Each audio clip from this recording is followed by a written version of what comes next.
Hello students, welcome in my channel King Techno. Today we discuss about the topic of programming language and language translator. Previously we discussed about the problem solving, and today we just discuss about the programming language, what is the use of the programming language and what is the language translator. So we just start with our basic terms about the language translator. Okay, so what is the use of programming language and what is the computer language? So we just discuss about it. Now we just open the notepad. आप लोग भी अपने books open कर लीजिए. Topic जो है वो programming language and language translator की है, तो बुक उठा करके इस वीडियो को देखेंगे तो आपको ज़्यादा अच्छे से समझ में आएगा कि क्या होता है, इसको किस तरह से यूज़ करते हैं. ठीक ना, मशीन लैंग्वेज होती क्या है, ये सारी चीज़ें आज आपको यहाँ पे हम लोग बताने वाले हैं. ओके, तो एक कॉन्सेप्ट होता है लैंग्वेज. लैंग्वेज क्या होता है अब आप खुद ही समझ लो. आपको जो लैंग्वेजेस आती हैं जैसे हिंदी है, इंग्लिश है या और भी दूसरी लैंग्वेजेस आपको आती होंगी, तो अगर आपको वो लैंग्वेज आती है तो उसके थ्रू आप कम्युनिकेशन कर सकते हो. इसी तरह से जो कंप्यूटर होता है, कंप्यूटर को भी किसी ना किसी लैंग्वेज का यूज़ करना पड़ता है आपसे कम्युनिकेट करने के लिए.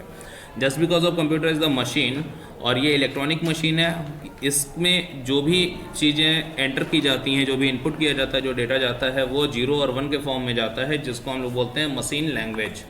क्या बोलते हैं? Machine language. मशीन लैंग्वेज का जो फॉर्म होता है वो होता है 0 और 1 का.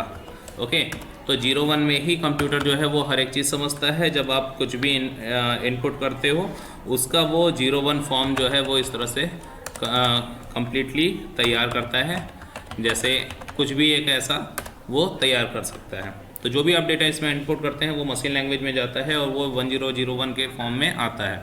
अब अगर आपसे ये कहा जाए कि इट इज़ योर नेम, तो आप कंफ्यूज रहेंगे कि ये कैसे हमारा नाम हो सकता है, ये कैसा हमारा नाम हो सकता है, ये आप कंफ्यूज रहेंगे यहाँ पे. ठीक ना, तो ये सिस्टम कंप्यूटर जो है वो अपने लैंग्वेज में काम करेगा.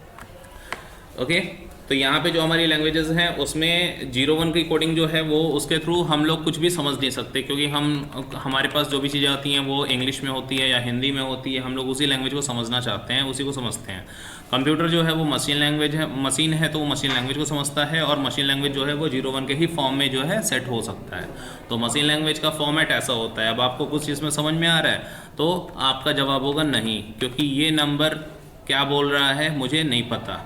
ठीक ना, तो इस वजह से हम लोग मशीन लैंग्वेज के साथ साथ कंप्यूटर में कुछ ऐसे प्रोग्राम्स को भी फिट करते हैं जो यूज़ होता है किसी ना किसी कन्वर्जन के लिए. ओके, तो ये मशीन लैंग्वेज से हमारी लैंग्वेज में जो है वो कन्वर्जन क्रिएट करता है. तो ऐसी चीज़ें जो होती हैं वो प्रोग्रामिंग लैंग्वेजेस के थ्रू एक ट्रांसलेटर में, लैंग्वेज ट्रांसलेटर के थ्रू जो है वो चलती हैं. ओके, तो यहाँ पे हम लोग प्रोग्रामिंग लैंग्वेजेस जो है उसको देख रहे हैं. आज हम लोग का जो टॉपिक है वो प्रोग्रामिंग लैंग्वेज का है. ठीक, तो प्रोग्रामिंग लैंग्वेज जो है वो किस तरह से काम करेगा ये चीज़ें आपको समझा दिया गया. कि मशीन लैंग्वेज जो होती है वो ये जो 0-1 का फॉर्म है जिसको हम लोगों ने यहाँ पे सेट किया था, ध्यान दीजिएगा, यहाँ पे सिर्फ इस तरह से ही यूज़ किया जा सकता है. कंप्यूटर जो है वो सिर्फ 1010 के ही फॉर्म में सारी चीज़ें यूज़ करता है. लेकिन अब वो हमारे अंडरस्टैंडेबल फॉर्म में अगर कन्वर्ट करे तो कन्वर्जन जो है वो चाहिए होगा, और ये कौन करता है, तो इसको हम लोग बोलते हैं कन्वर्टर. ठीक ना, यहाँ पे एक कन्वर्टर लगा दिया जाएगा, और उससे पता चलेगा कि ये जो नंबर थे, ये नंबर का मतलब लिखा हुआ है हेलो. मैं सपोज़ कर रहा हूँ, ठीक ना, ये एग्जैक्ट वही वैल्यू नहीं है कि ये नंबर जो है वो हेलो को ही दिखाएगा. तो मैं बस आपको बता रहा हूँ कि ये इस तरह के कोई भी एक बाइनरी नंबर जो कि सिस्टम समझता है उसको कन्वर्ट करके हम लोग की लैंग्वेज में बनाता है, जिसको हम लोग बोलते हैं हेलो. ठीक, तो इस तरह से एक सिर्फ एग्जांपल लेकर के आपको समझाया गया है. अब इसमें आप देखो, यहाँ पे जो है ना, ये मशीन कोड होता है, इसको मशीन लैंग्वेज बोलते हैं, और ये जो है हेलो ये हाई लेवल लैंग्वेज होता है. तो इस कन्वर्टर के थ्रू जो है वो हम लोग इस लैंग्वेज को इस लैंग्वेज में कन्वर्ट करते हैं. यानी जो लो लेवल लैंग्वेज होती है जिसको मशीन लैंग्वेज बोलते हैं, उससे हम लोग हाई लेवल लैंग्वेज में आते हैं. तो वो इसके थ्रू हम लोग आ पाते हैं. ओके, नेक्स्ट हमारे पास जो है वो ट्रांसलेटर जो प्रोग्राम्स होते हैं वो कौन कौन से होते हैं वो आपको दिखाते हैं. ठीक ना, तो इसमें एक पहला नाम जो आता है वो आता है असेंबलर का. असेंबलर जो है ये कंप्यूटर प्रोग्राम है जो कि एक लैंग्वेज की कोडिंग करता है, मशीन लैंग्वेज यानी 101 वाले जो फॉर्म होते हैं उनको कन्वर्ट करके हाई लेवल लैंग्वेज में जो है चेंज करता है। ठीक, तो ये असेंबलर होते हैं जिसको ये यहाँ से यूज़ करते हैं। तो जो यहाँ पे हम लोग का कॉन्सेप्ट था वो असेंबलर का था। ठीक ना, आप देखो यहाँ पे असेंबलर जो है वो मैं आपको दिखा देता हूँ। देखिए सोर्स कोड है, सोर्स कोड जो कि असेंबली लैंग्वेज होती है, यानी हम लोग वाली लैंग्वेज होती है, जैसे हमने हेलो लिखा था।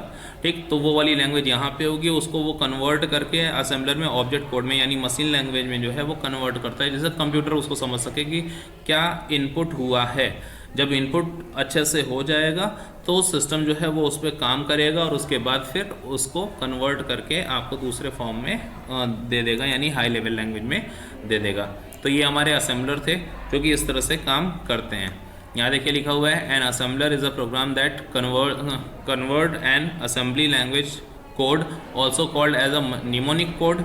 इसको हम लोग निमोनिक कोड भी बोलते हैं ना, जो हम लोग की असेंबली लैंग्वेज होती है उसको निमोनिक कोड बोलते हैं। यानी हाई लेवल लैंग्वेज जो हम लोग की लैंग्वेज है, जैसा कि हमने हेलो लिखा था, वो निमोनिक कोड मानी जाती है। ठीक, into machine language code and provides necessary information for the loader to load the programs. ठीक, तो इस तरह से जो है वो लैंग्वेज असेंबलर जो होता है वो आपको कन्वर्ट करके यहाँ पे चीज़ों को शो ऑफ करता है।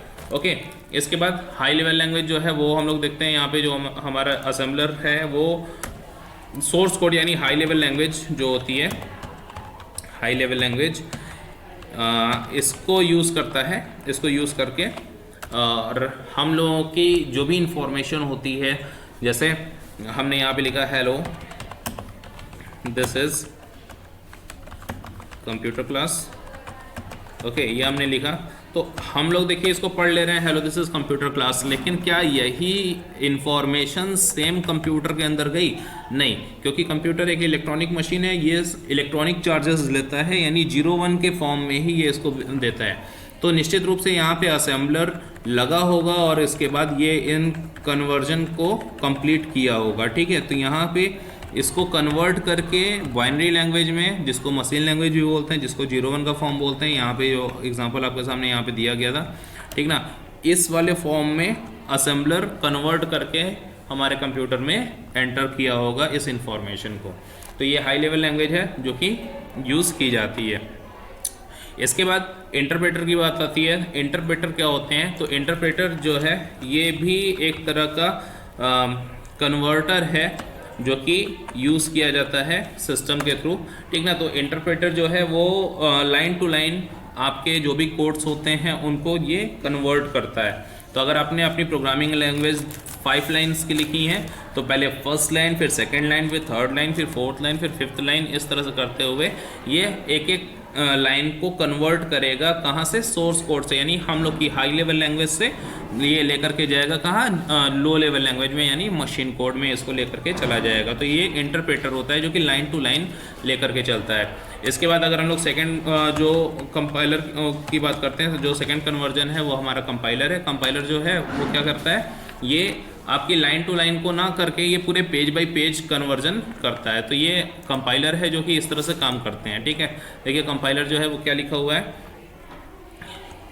Computer program that translates a program written in a high level language to the machine language of a computer. ठीक ना, ये ऐसे ट्रांसलेटर हैं जो कि हाई लेवल से मशीन लैंग्वेज में कन्वर्ट करते हैं और इसी को हम लोग कंपाइलर कहते हैं। अब इंटरप्रेटर भी यही काम करता है, कंपाइलर भी यही काम करता है। ठीक ना, लेकिन दोनों में डिफरेंस क्या होता है कि जो हमारा कंपाइलर होता है वो सीक्वेंस में ना करके पूरे पेज को एक बार में करता है। ठीक ना, पूरे पेज को एक बार में कन्वर्ट कर सकता है। यहाँ पे देखिए कंपाइलर दे रहे, compiler is a program that translate source code into object code. और इंटरप्रेटर में देखिए an interpreter is a program which converts each high level language statement. Statement बोल दिया यार, मतलब एक एक लाइन को ये करेगा। ठीक ना, ये पूरा एक बार में करेगा, एक पेज को एक बार में कन्वर्ट करता है, जबकि ये एक एक लाइन को कन्वर्ट करता है। तो ये हमारे मशीन कोड्स में कन्वर्जन होता है। दोनों चीज़ें जो है वो मशीन कोड्स में जा रही हैं, लेकिन ये एक एक लाइन से जा रहा है और ये पूरे पूरे पेज को एक बार में करता है। तो ये ज़्यादा स्पीडी हो जाता है और इंटरप्रेटर जो है वो थोड़ा सा लिटिल बिट स्लो रहता है कंपाइलर से, लेकिन फिर भी ये अच्छा होता है क्योंकि इसमें ये लाइन टू लाइन कन्वर्जन करता है, जिससे हम लोगों की चीज़ें जो हैं वो ईजी हो जाती हैं, और कहीं अगर एरर आ रहा होता है तो ये हमको बता देता है। अगर हम लोग ऐसे बात करें तो कंपाइलर के लिए हम कह सकते हैं कि compiler takes entire program as input. Computer जो कंपाइलर होता है वो पूरे प्रोग्राम को एक बार में इनपुट लेता है। Intermediate object code is generated, ठीक ना, इसमें इंटरमीडिएट कोड ऑब्जेक्ट कोड जो है वो जनरेट किया जाता है। मेमोरी रिक्वायरमेंट जो होती है इसमें ज़्यादा होती है क्योंकि ये अलग से कोड जनरेट करके तब इस पर काम करता है।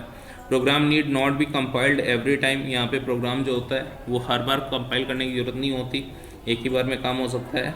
All errors are displayed after entire program is checked, जब पूरा का पूरा प्रोग्राम चेक कर लिया जाता है तब जा कर के ये सारी गलतियां जो है वो आपके सामने दिखाता है। जैसे एग्जांपल में अगर लिया जाए तो सी प्रोग्रामिंग लैंग्वेज जो होती है वो कंपाइलर के साथ चलती है, जिसपे हम लोगों का ये पूरा काम एक बार में होता है। इंटरप्रेटर क्या करता है कि ये सिंगल इंस्ट्रक्शन यानी सिंगल लाइन को एक बार में कन्वर्ट करता है। No intermediate object code is generated, इसमें कोई भी बीच में कोई कोड जनरेट नहीं होता, ये बस डायरेक्ट आपके हाई लेवल को लो लेवल में कन्वर्ट करता है, बीच में किसी दूसरे कोड को ये जनरेट नहीं करता। मेमोरी रिक्वायरमेंट जो होती है इसकी लेस होती है क्योंकि इसमें बीच में कोई दूसरा कोड नहीं आ रहा है। Every time higher level program is converted into lower level program, यहाँ पे हर बार जो हायर लेवल प्रोग्राम है वो लोअर लेवल प्रोग्राम में कन्वर्ट होता है क्योंकि ये लाइन टू लाइन करता है, इस वजह से ये बार बार कन्वर्जन होता रहता है। Errors are displayed for every instruction interpreted one at a time, इसमें अगर पहली गलती मिल गई है तो ये उसी को आपको शो कर देगा, उसके बाद वाली गलतियाँ उस चेकिंग के बाद होगी। अगर आपने उसको चेक कर लिया तो उसके बाद फिर दूसरी गलती अगर कुछ होगी तो वो आपको बताएगा। ठीक, तो यहाँ पे एग्जांपल अगर देखा जाए तो क्यू बेसिक एक प्रोग्रामिंग लैंग्वेज होती है जो कि प्रोग्रामिंग की बेसिक सीखने के लिए यूज़ किया जाता है। हम लोग का नेक्स्ट टॉपिक भी वही है, तो क्यू बेसिक प्रोग्राम जो है उसको हम लोग यूज़ करेंगे, ठीक ना। तो नेक्स्ट वीडियो में आपको क्यू बेसिक के बारे में बताएंगे कि क्यू बेसिक क्या होता है। तब तक आपका ये जो चैप्टर है चैप्टर कंप्लीट हो गया है, आप अपने नोट्स को कंप्लीट कर लीजिए, और अगर कोई कन्फ्यूज़न हो, किसी भी तरह की प्रॉब्लम हो तो हमारे वीडियो में ज़रूर आप कमेंट करके बता दीजिएगा कि क्या प्रॉब्लम आपको आ रही है, मैं आपको वो फिर सॉर्ट आउट करके बताऊँगा। Okay, thank you, have a nice time.